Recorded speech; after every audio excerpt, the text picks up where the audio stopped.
Oke Bu, mungkin melihat kasus anak di bawah umur Bu sekarang lagi marak banget ya Bu ya.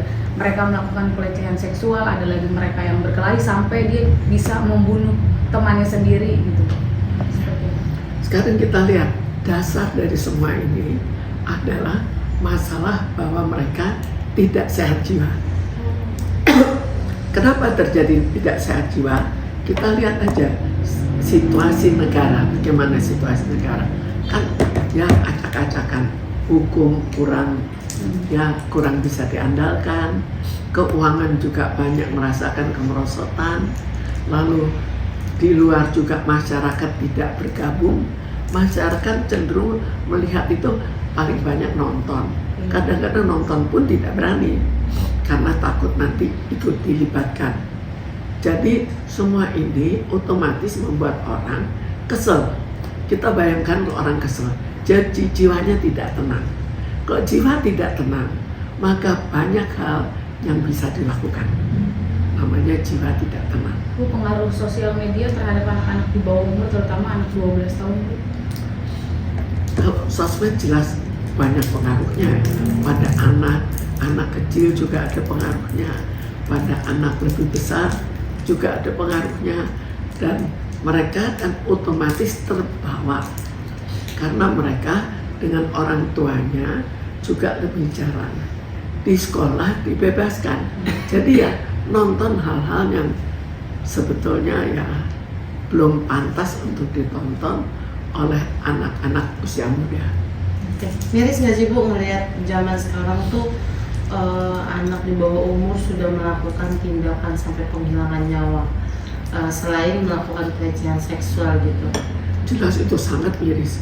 Itu suatu yang menunjukkan bahwa situasi sekarang itu sudah tidak atau jauh lebih tidak aman daripada dulu. Anak-anak saja mendadak kita bisa terjadi sesuatu yang tidak diinginkan.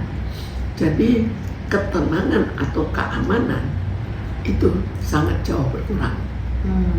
Baiknya seperti apa sih Bu untuk kedepannya gitu, untuk menjaga pola asuh dari anak-anak di bawah umur ini biar tidak mengetahui hal-hal yang jauh, harusnya bukan di ranahnya mereka gitu. Ya, pertama mereka harus jiwanya harus tenang. Bagaimana cara membuat tenangnya? Jangan ada permasalahan yang terlalu rumit, jangan akhirnya tidak mendapat perhatian orang tua, jangan akhirnya orang tua kurang memberikan kasih sayang, jangan orang tua kurang memberikan pengarahan. Semua itu membuat anak-anak kan kurang. Gitu. Nah, kalau untuk kemarin kan terjadi penghilangan nyawa 3 dari itu anak di bawah umur, dan ternyata hukumnya belum ada nih. Mereka direhab, tapi korban tidak menyetujui, banyak petisi lah mau dibuat, harusnya tidak direhab, harusnya dihukum. Ini gimana sih Ibu melihatnya gitu kan? Apakah memang hukum itu harus berubah gitu? Kalau kita lihat, memang dulu teorinya anak di bawah umur kan kurang banyak melakukan hal begitu. Karena kurang banyak, mereka akhirnya direhab. Karena mereka tidak terlalu parah, bisa direhab daripada dia ditaruh di penjara dewasa dengan bimbingan yang kurang. Tapi kalau sekarang mereka sudah lain sekali. Mereka sudah melakukan kekejaman seperti orang dewasa. Itu yang terjadi sekarang. Jadi memang hukum itu harus ada.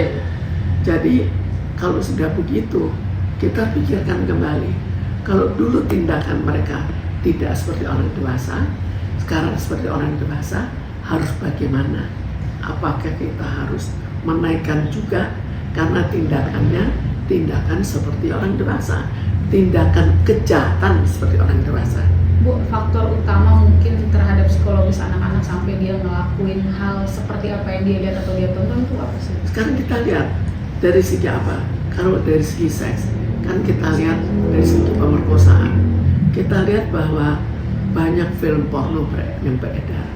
Sekarang pertanyaannya, apakah peredaran film porno itu dilakukan dengan sudah seoptimal mungkin atau tidak? Untuk hilang total itu sulit. Tapi untuk membuat itu jadi optimal kan bisa. Oke. Untuk sosial media ini juga apakah harus diatur polanya nggak sih Bu? Maksudnya biar anak-anak itu nggak mengakses dengan mudah kayak platform-platform macam TikTok, Instagram, YouTube gitu kan?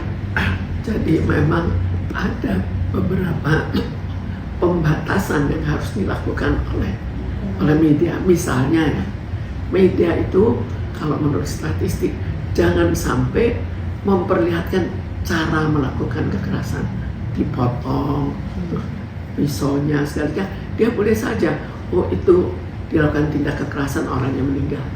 Kenapa boleh? Itu demi untuk pencegahan. Kita kan jangan sampai, oh kita biarkan orang tidak tahu, tiba-tiba terlalu banyak orang terjebak dan akhirnya terbunuh. Kan kita agak netral. Tapi kalau netral lalu kita perlihatkan, ini akhirnya dibunuh. Tapi dalam pembunuhannya kita jangan perlihatkan cara pembunuhannya. Itu kan tidak mudah terjadi peniruan. Oke. Dengan berita-beritanya banyaknya berita-berita pembunuhan, berita-berita yang menerbitkan, itu apakah salah satu bisa mencuci daya pikir anak-anak? Karena itu di sini serba susah. Kalau itu tidak diperlihatkan, tidak ada segi pencegahan. Karena itu ada suatu level.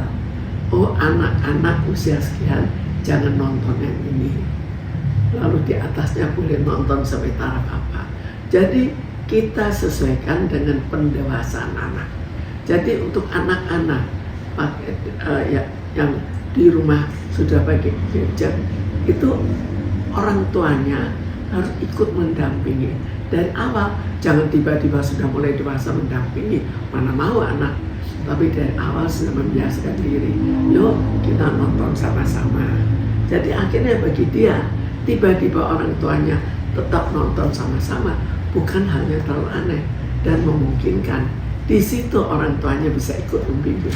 Jadi jangan dilihat, jangan anak itu melihat dari segi negatifnya saja, tapi lihat lalu dijelaskan juga kenapa begitu. Jadi ada sesuatu yang sifatnya membimbing, bukan sesuatu yang sifatnya hanya nonton dan meniru. Oke, berarti lingkungan juga mempengaruhi ya? Sekolah. Lingkungan sangat mempengaruhi. Berarti bimbingan dari sekolah juga perlu ya Bu? Bimbingan sekolah itu sangat perlu, karena kita tahu bahwa orang tumbuh dewasa dari kecil, dari bayi menjadi dewasa. Waktu kecil sekali dia masih di rumah orang tuanya. Setelah itu siapa? Kan banyak di sekolah. Ya. Kalau di sekolah bagaimana? Kalau misalnya anak itu butuh bimbingan mental, tapi bimbingan mental tidak diberikan, pencegahan mental juga tidak diberikan di sekolah. Bagaimana jadinya? Ya jadinya seperti sekarang ini. Tapi karena selain faktor lingkungan pun ada nggak sih Bu yang mempengaruhi karena faktor generasi yang berbeda, kayak sekarang kan Gen Z atau anak-anak Generasi berbeda ada pengaruhnya. Kita tahu kita juga banyak dipengaruhi oleh masa luar negeri. Yang menarik apa? Yang menarik yang lain daripada lain.